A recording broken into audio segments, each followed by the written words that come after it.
Que se passe-t-il lorsqu'un PDG prospère se fait passer pour un autre et est confronté à de la discrimination dans son propre magasin? Samedi matin, juste après 10 heures, Terence Hall ajusta la visière de sa casquette de baseball dans le rétroviseur. L'homme qui le regardait dans le miroir était à peine reconnaissable, non pas le PDG qui avait bâti un empire de détail multimillionnaire, mais juste un autre visage dans la foule. Son sweat à capuche et son jean ordinaire étaient bien loin des costumes sur mesure qui définissaient habituellement ses journées. Aujourd'hui, il ne s'agissait pas de salle de réunion ou de chiffres, il s'agissait de s'immerger dans son propre monde sans prévenir pour voir à quoi il ressemblait à travers les yeux d'un étranger. Terence avait toujours cru au pouvoir de la connexion. Son entreprise avait été fondée sur la promesse que chaque client comptait, peu importe son origine. Mais récemment, des rumeurs de plaintes avaient commencé à remonter la chaîne, des rumeurs de mauvais service, de partialité et d'un manque de soins de la part de son personnel. Si ces allégations étaient vraies, il devait le savoir, non pas en tant que patron, mais en tant que personne le vivant. Le magasin en question se trouvait juste à l'extérieur de Dallas, au Texas, dans une zone commerciale suburbaine animée. Ce n'était pas le magasin phare ni le plus performant de sa chaîne, mais cet endroit avait une signification particulière. C'était le premier magasin que Terence avait ouvert en dehors de son état d'origine, un pari qui avait porté ses fruits. Il l'avait visité d'innombrables fois dans ses premiers jours, mais maintenant, des années plus tard, il ne pouvait s'empêcher de se demander si la chaleur et l'inclusivité qu'il avait imaginées étaient restées intactes. Terence gara sa voiture et prit une profonde inspiration, un mélange d'anticipation et de malaise s'installant en lui. Il était sur le point de plonger dans l'inconnu, abandonnant la sécurité de son titre pour voir si ses valeurs avaient encore du poids à la base de son entreprise. La vérité, aussi inconfortable soit-elle, était quelque chose qu'il se devait à lui-même et à chaque personne franchissant ses portes. Mais ce que Terence ne savait pas, c'est que son engagement à découvrir la vérité le mènerait à un moment qu'il n'oublierait jamais, un moment qui remettrait en question tout ce qu'il croyait savoir sur sa propre entreprise. Terence sortit de sa voiture et entra dans le parking animé. Le soleil était déjà haut, projetant des reflets vifs sur les pare-brises des véhicules à proximité. Il ajusta la sangle de son sac en toile usée, le genre de sac que l'on voit pendre à l'épaule d'un acheteur ordinaire. Aujourd'hui, il n'était pas le PDG Terence Hall, il était juste un autre client avec un nom que personne n'avait besoin de connaître. La devanture du magasin brillait sous le soleil, le logo audacieux et familier. Il ne put s'empêcher de ressentir une bouffée de fierté en s'approchant des portes automatiques. C'était sa création, une vision devenue réalité. Mais la fierté céda rapidement la place à la concentration alors qu'il franchissait le seuil, accueilli par la fraîcheur de la climatisation. Le magasin bourdonnait d'activité. Les clients poussaient des chariots chargés de marchandises, et les voix des enfants montaient et descendaient d'excitation près du rayon des jouets. Les employés en uniforme se déplaçaient avec détermination, réapprovisionnant les étagères, encaissant les achats et aidant les clients. À première vue, tout semblait fonctionner comme une machine bien huilée. Mais Terence n'était pas là pour se contenter de la surface, il était là pour creuser plus profondément. Il s'arrêta près d'un présentoir d'appareils de cuisine colorés, observant son environnement. Une jeune femme en veste d'uniforme rayé se tenait à proximité, discutant avec un client des caractéristiques d'un produit. L'associé de l'inventaire réorganisait les articles sur une étagère voisine, ses mouvements efficaces mais détachés. Et là-bas, au fond du magasin, se tenait un jeune homme appuyé contre le comptoir du rayon électronique, faisant défiler distraitement son téléphone. Terence décida de se diriger vers lui.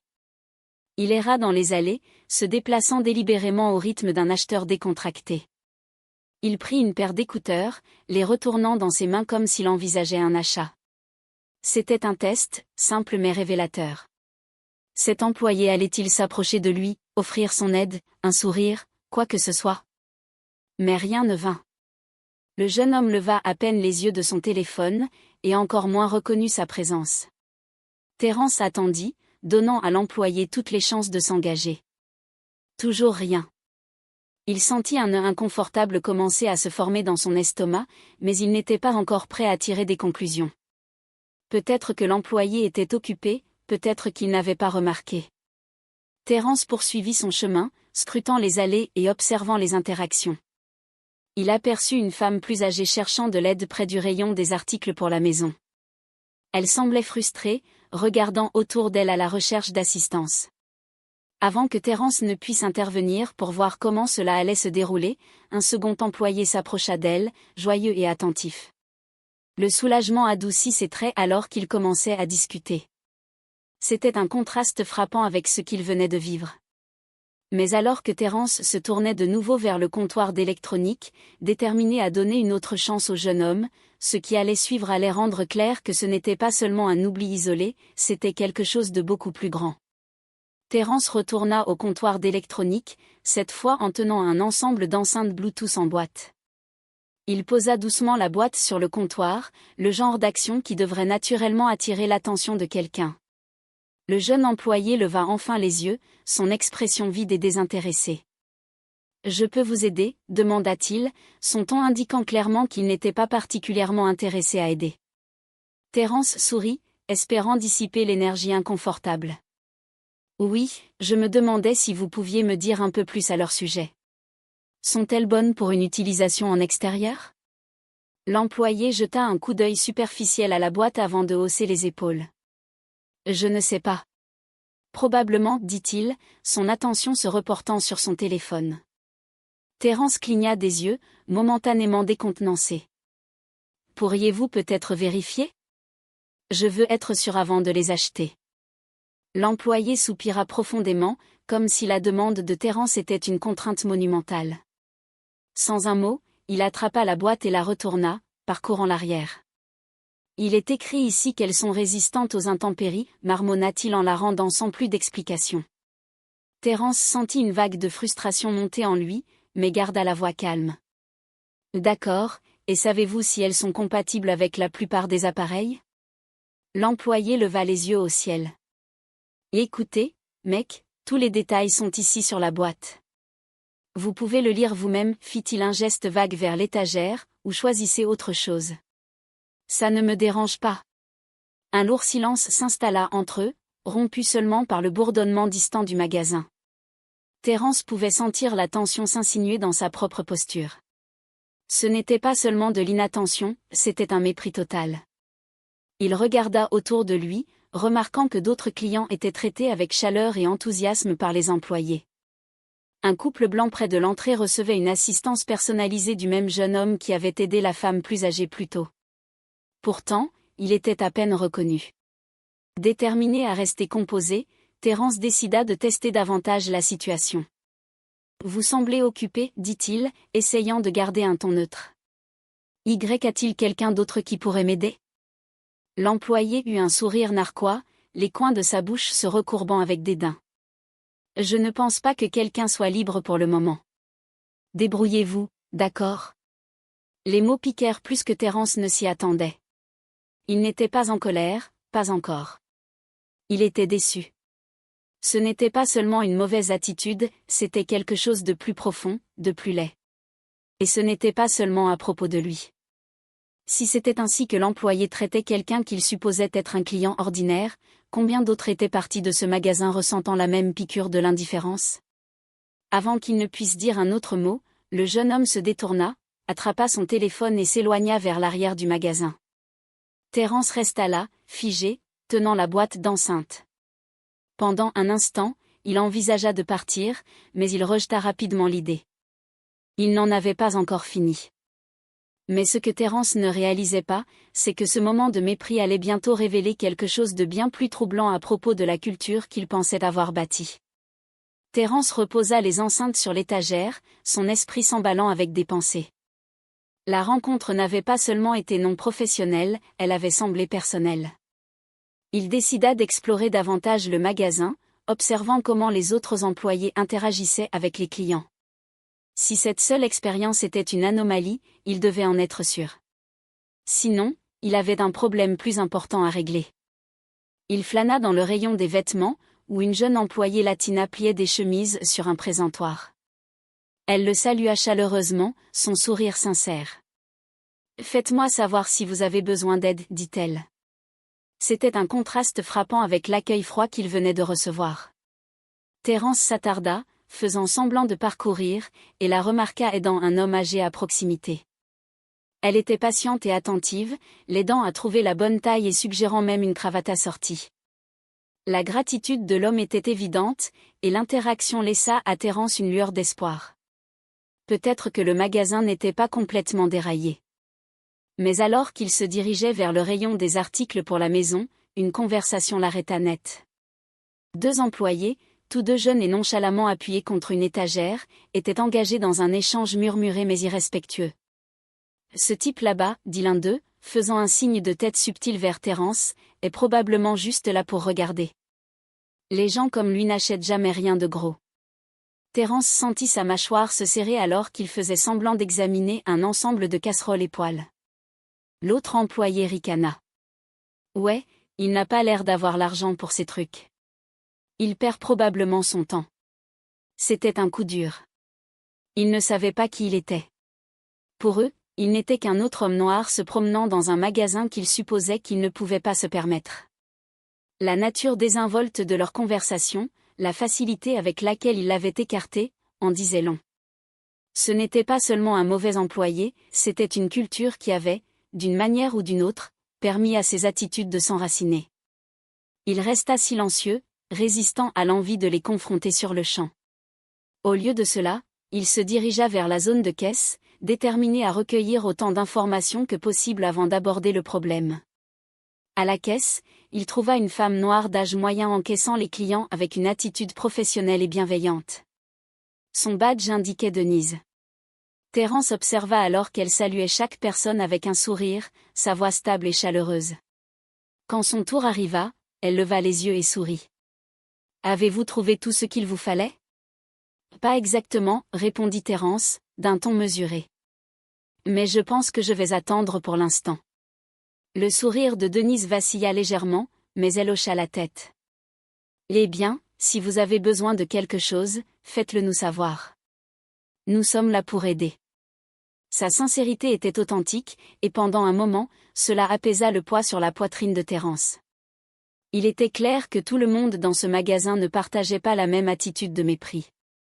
Mais cela soulignait aussi l'incohérence. Pourquoi certains employés étaient-ils si accueillants tandis que d'autres étaient si ouvertement biaisés ?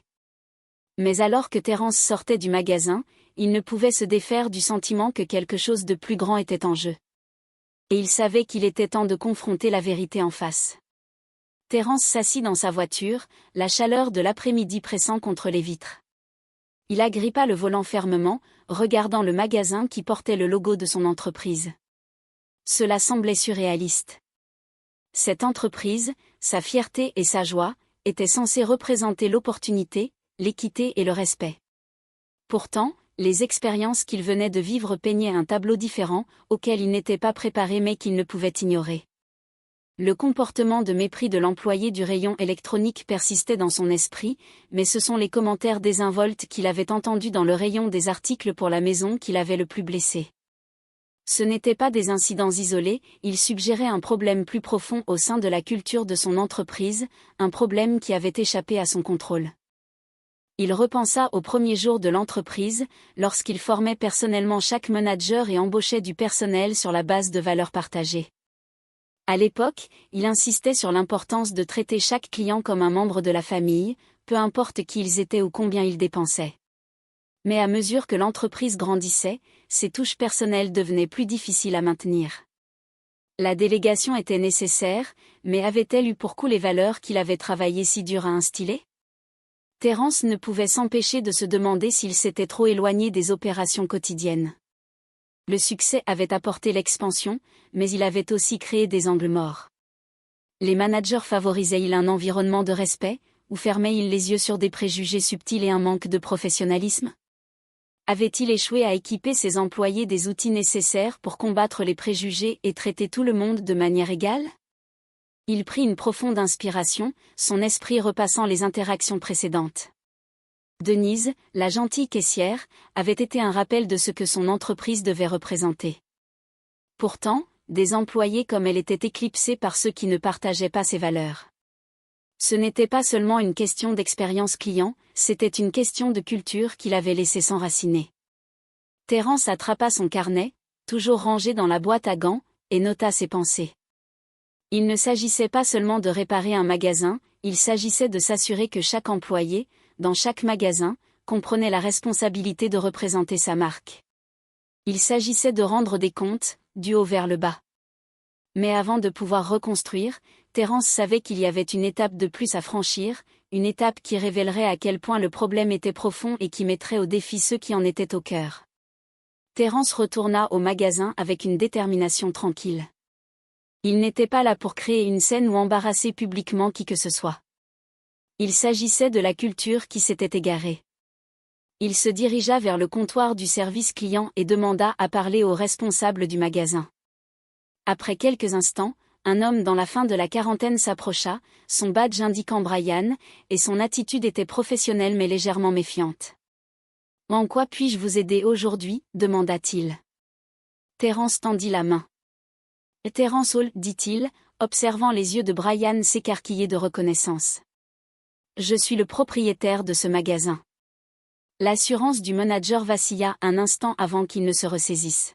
« Monsieur Hall, c'est un honneur de vous rencontrer. » Si j'avais su que vous nous rendiez visite, Terence leva une main pour l'arrêter. « C'est justement le but, Brian. Vous n'étiez pas censé le savoir. Je suis venu ici en tant que client ordinaire pour voir comment les choses se passent réellement, et ce que j'ai vu aujourd'hui, ce n'était pas bon. » Le visage de Brian rougit légèrement. « Je suis désolé de l'apprendre. Pouvez-vous me dire ce qui s'est passé ?» Terence raconta les événements de la journée, l'indifférence de l'employé du rayon électronique, les commentaires entendus, et les différences marquées dans le traitement des clients. Il parla calmement mais fermement, ses mots portant le poids de la déception. Il ne s'agit pas seulement d'un mauvais employé. Il s'agit d'une culture qui permet à ce type de comportement d'exister. J'ai fondé cette entreprise sur l'idée que chaque client mérite le respect, peu importe qui il est. Aujourd'hui, j'ai vu le contraire. Brian se déplaça inconfortablement. Je n'étais pas au courant de ces problèmes. J'ai toujours essayé de m'assurer que notre équipe suive les valeurs de l'entreprise. Terence hocha la tête. Je vous crois. Mais clairement, quelque chose nous échappe, et ce n'est pas seulement votre responsabilité, c'est aussi la mienne. À un moment donné, j'ai laissé les valeurs sur lesquelles j'ai construit cette entreprise se diluer. Cela se termine aujourd'hui. Il demanda à Brian de rassembler le personnel pour une réunion improvisée dans la salle de pause. En quelques minutes, les employés étaient rassemblés, leur visage un mélange de curiosité et d'appréhension. Terence se tenait devant eux, non plus seulement un autre client, mais le leader qu'ils ne s'attendaient pas à voir. « Bon après-midi » commença-t-il, la voix ferme. « Pour ceux d'entre vous qui ne me connaissent pas, je suis Terence Hall. Je suis le fondateur et PDG de cette entreprise. Et aujourd'hui, je suis venu ici incognito pour voir comment les choses se passent sur le terrain. » La salle devint silencieuse, le poids de ces mots s'installant. Terence prit un moment pour regarder chaque visage avant de continuer. « Ce que j'ai vu aujourd'hui était troublant. Certains d'entre vous ont montré de la gentillesse et du professionnalisme, le genre d'attitude sur laquelle cette entreprise a été construite. Mais d'autres ont échoué à respecter même les normes de respect les plus élémentaires. Et cet échec n'est pas seulement le vôtre, c'est aussi le mien, pour ne pas avoir assuré que notre culture reste cohérente. » Il se tourna vers le jeune employé du rayon électronique, qui semblait maintenant pâle et nerveux. « Vous m'avez ignoré, vous m'avez écarté et vous avez clairement montré que je ne valais pas votre temps. C'est inacceptable. Mais pire encore, j'ai entendu 2 employés parler de moi, faisant des suppositions sur qui j'étais et ce que je pouvais me permettre basé sur rien de plus qu'un coup d'œil. » La tension dans la salle était palpable, mais Terence garda un ton mesuré. « Je ne suis pas ici pour embarrasser qui que ce soit. Je suis ici pour régler ça, parce que si nous ne traitons pas chaque client avec respect, nous échouons.